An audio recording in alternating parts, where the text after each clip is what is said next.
बिस्मिल्लाहिर्रहमानिर्रहीम अस्सलामुअलैकुम।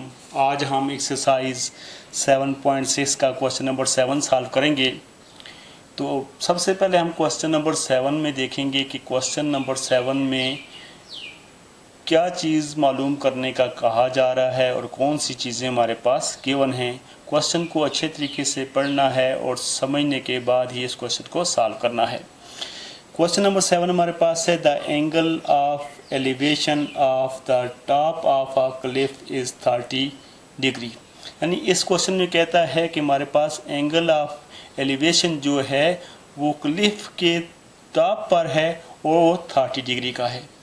जबकि हम पहले भी कह चुके हैं कि एंगल ऑफ एलिवेशन जो है हमेशा जो है आप उसको नीचे से ऊपर की तरफ देखते हैं, टॉप से नीचे की तरफ जो देखा जाता है वो एंगल ऑफ जो है डिप्रेशन होता है। लेकिन इस क्वेश्चन में हमें कह रहा है कि हमारे पास एंगल ऑफ एलिवेशन जो है वो पहाड़ के टॉप पर है, वो 30 डिग्री का है। Walking 210 metre from the point toward the cliff, तो उस पॉइंट से आप क्लिफ की तरफ 210 मीटर चलें। The angle of elevation become 45, तो एंगल ऑफ एलिवेशन जो है वो 45 डिग्री का हो जाएगा। Find the height of Cliff, तो क्लिफ की हमने हाइट फाइंड करनी है। तो आइए इसको सॉल्व करते हैं। सबसे पहले सॉल्यूशन,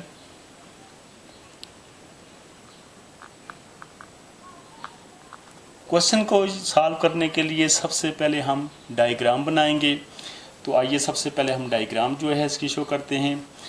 सबसे पहले हमने लेनी है हाइट ऑफ क्लिफ, यानी क्लिफ की हाइट तो हमने मालूम करनी है, लेकिन हमने क्लिफ को जो है शो करना है। ये हमारे पास सीधी जो लाइन आपको नज़र आ रही है ये एक पहाड़ को शो कर रही है, यानी क्लिफ को शो कर रही है। अब हमारे पास एंगल ऑफ एलिवेशन जो है वो 30 डिग्री का है। तो हमने पहले भी कहा है कि एंगल ऑफ एलिवेशन जो है वो हमारे पास नीचे बनेगा, क्योंकि हमारे पास ऑब्जर्वर जो है वो अगर यहाँ है तो यहाँ से वो ऊपर की तरफ देखता है। तो साइड लाइन और हमारे पास हॉरिजॉन्टल लाइन जो है उसके बीच में जो एंगल बनता है उसको हम एंगल ऑफ एलिवेशन कहते हैं। यानी हमारे पास फर्ज करें कि ऑब्जर्वर हमारे पास यहाँ मौजूद है, तो यहाँ से वो ऊपर इस पॉइंट की तरफ यानी पहाड़ की चोटी पर देख रहा है ये। तो यहाँ हमारे पास एंगल ऑफ एलिवेशन जो है यहाँ बनेगा और हॉरिजॉन्टल लाइन ये, क्योंकि ये हमारे पास साइड लाइन है और एंगल ऑफ ये हमारे पास हॉरिजॉन्टल लाइन, साइड लाइन और हॉरिजॉन्टल लाइन के बीच में जो एंगल बनता है वो हमारे पास एंगल ऑफ एलिवेशन होता है। तो ये एंगल हमारे पास जो है 30 डिग्री का है। अब वो कह रहा है कि इस पॉइंट से जो है क्लिफ की तरफ 210 मीटर चलें। फर्ज करें कि यहाँ से हम यहाँ तक 210 मीटर चलते हैं, यानी 210 मीटर जो है हम चलते हैं। तो यहाँ पर जो है एंगल ऑफ एलिवेशन जो है 45 का हो जाता है। तो यहाँ से हम यहाँ ड्रा कर देंगे, तो ये हमारे पास आ जाएगा 45 डिग्री का। ये क्वेश्चन को हमने पढ़ा है उसी मुताबिक हमने इसकी डायग्राम शो कर दी है। लेकिन क्वेश्चन में हमने एक और बात पढ़ी है कि हमारे पास जो एंगल ऑफ एलिवेशन है वो टॉप ऑफ क्लिफ है।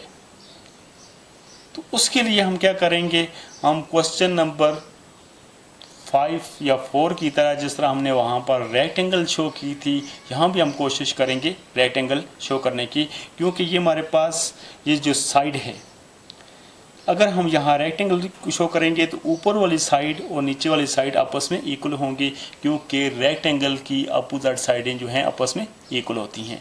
तो इसलिए हम यहाँ से जो है एक पॉइंट लाइन लेंगे ऊपर की तरफ, बिल्कुल क्लिफ के बिल्कुल सामने तक,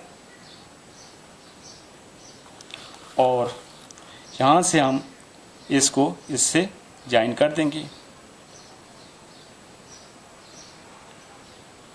अब आप गौर से देखें तो ये हमारे पास एक रेक्टेंगल की शेप बन गई है। अगर ये रेक्टेंगल की शेप है तो ये हमारे पास एंगल 30 का है, तो ये एंगल भी हमारे पास 30 का होगा।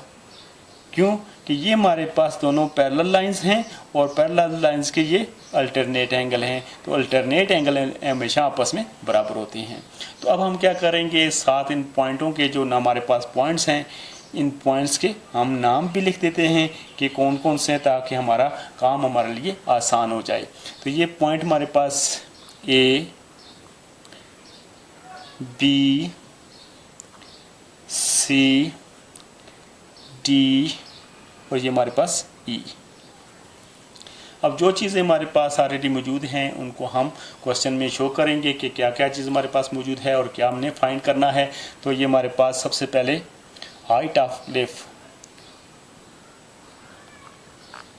हाइट ऑफ क्लिफ, क्लिफ की जो हाइट है उसको हमने शो किया है ए बी से और ये हमने फाइंड करना है, क्वेश्चन मार्क दे दें। इसी तरह हमारे पास सी और डी, सी और डी जो पॉइंट हैं, सी डी का जो फासला है हमारे पास 210 मीटर है। यानी यहाँ से यहाँ तक अगर हमारे पास 210 मीटर है तो ये फासला जो है इसको हम x का नाम देंगे और इसी तरह ये हमारे पास जो ए बी है इसको भी हम x का नाम देंगे। अब इसी तरह आप देख रहे हैं कि ये एंगल हमारे पास ए सी और बी, ए सी बी जो एंगल है वो हमारे पास 30 डिग्री का है। Major angle A C B is equal to 30 degree. और इसी तरह हमारे पास जो एंगल जो है वो ए डी बी जो है वो हमारे पास 45 डिग्री का है।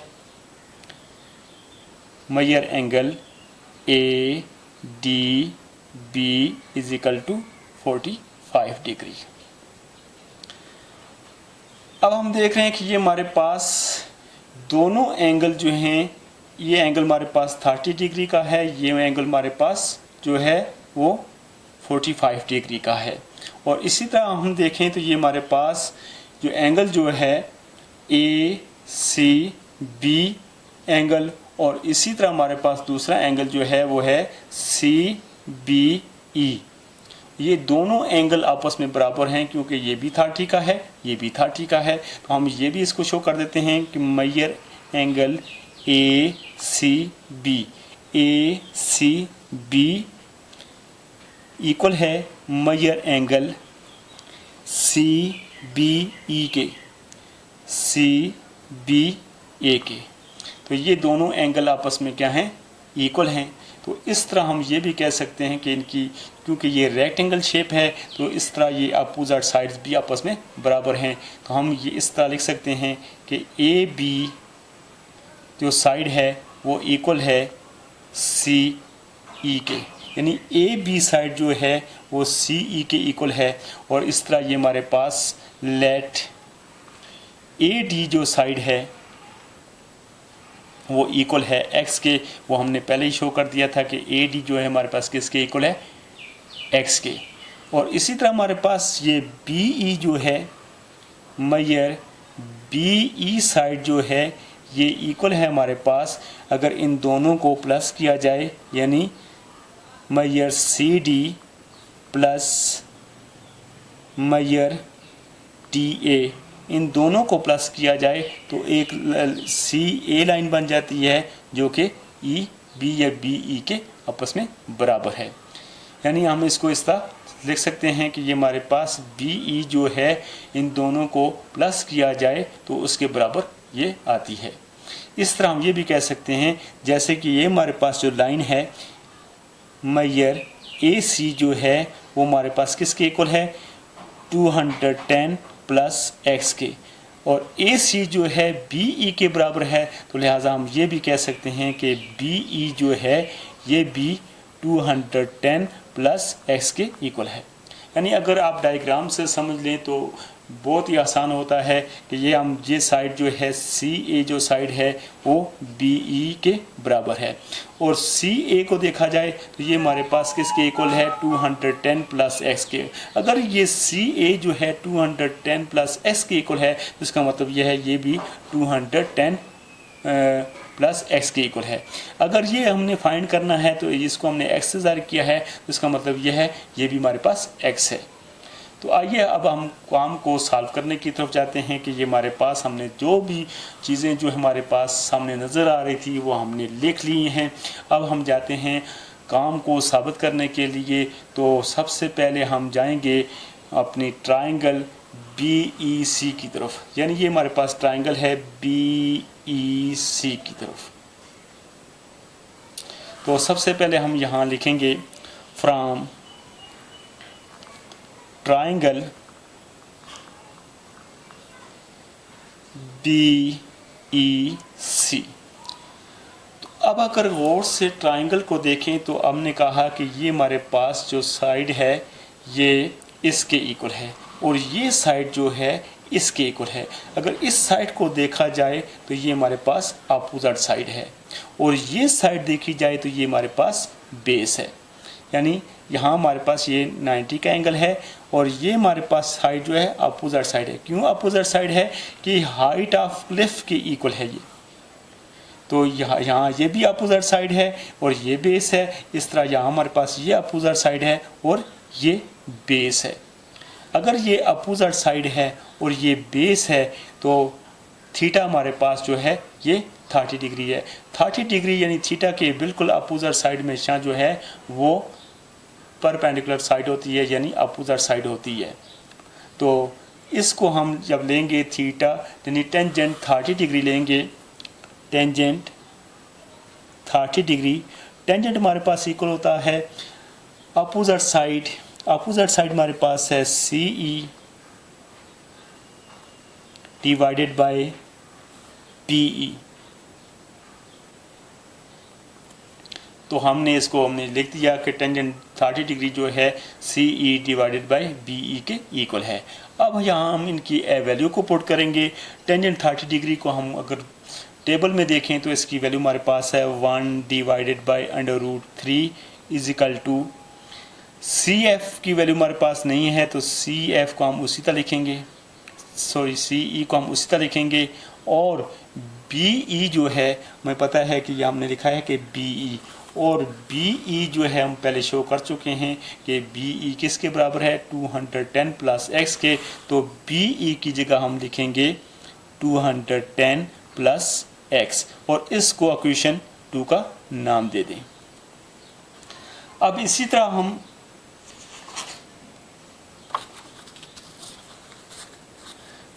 दूसरी ट्राइंगल को लेंगे, यानी ट्राइंगल फ्रॉम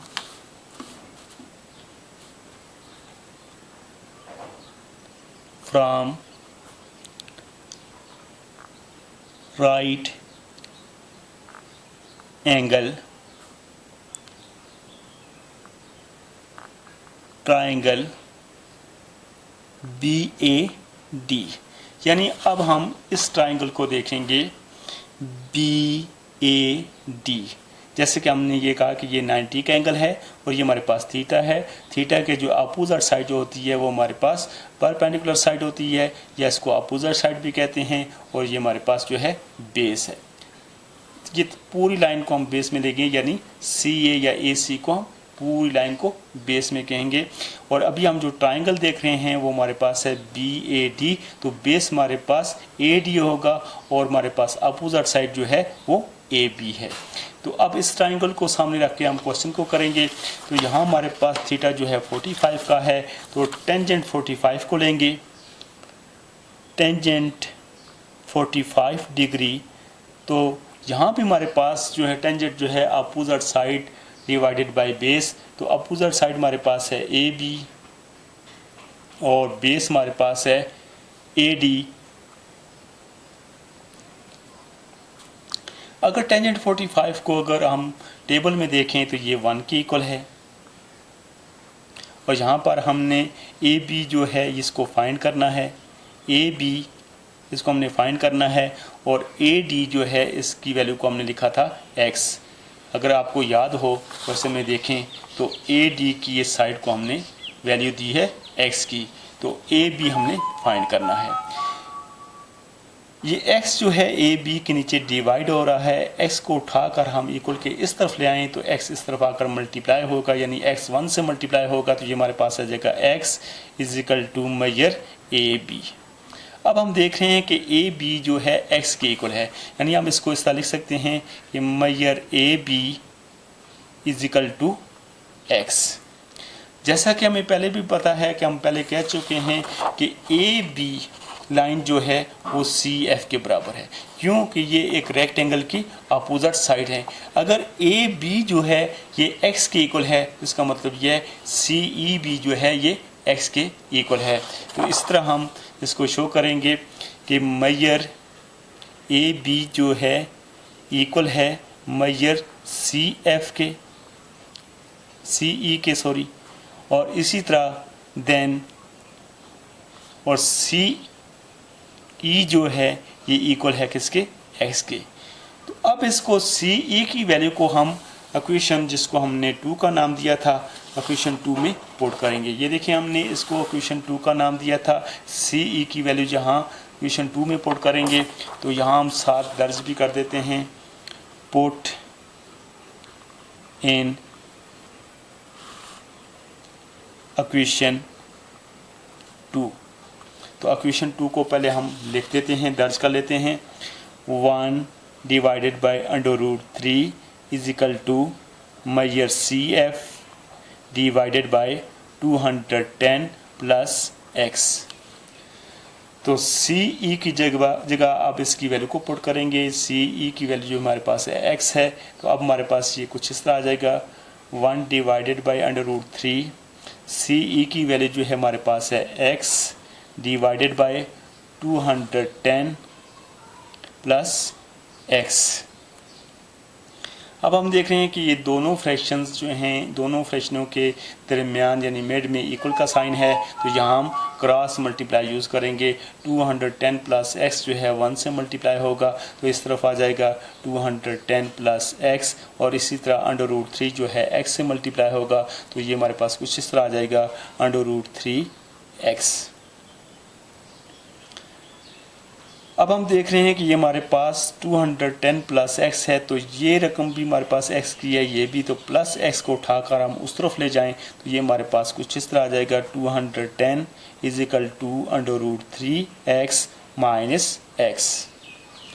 इसी तरह हम यहाँ पर x ये एक टर्म्स है, ये भी एक टर्म्स है, इन दोनों टर्म्स में से x को अगर कॉमन ले लें तो ये हमारे पास 210 इज इक्वल टू एक्स का अगर कॉमन ले लें तो x को हमने यहाँ से कॉमन लिया तो ये √3, और माइनस यहाँ से x को हमने कॉमन लिया, ये हमारे पास 1।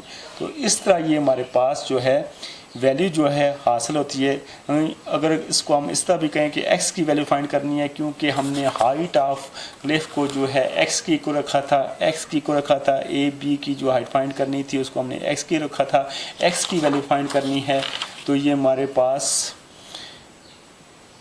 √3 माइनस 1 जो है x के साथ मल्टीप्लाई हो रहे हैं। इन दोनों इनको उठाकर हम इस तरफ ले आएँ तो इस तरफ आकर डिवाइड हो जाएंगे, यानी ये सूरत हाल हो जाएगी कि x is equal to 210 divided by √3 minus 1। तो इस तरह हमारे पास ए बी की वैल्यू जो है x के बराबर है, और x की वैल्यू हमारे पास है 210 डिवाइडेड बाय √3 माइनस 1। तो ये हमारे पास था क्वेश्चन नंबर 7। इस क्वेश्चन को आपने अच्छे तरीके से देखना है, गौर से देखना है, समझना है कि इस क्वेश्चन में हमने आपको क्या बताने की कोशिश की है। अगर आपको कहीं भी कोई मसला हो तो आप पूछ सकते हैं, कमेंट्स के ज़रिए बता सकते हैं कि आपको कितनी समझ आई है। अगर ये वीडियो आपको पसंद आई है तो इसको सब्सक्राइब, शेयर, लाइक ज़रूर करें। थैंक्स।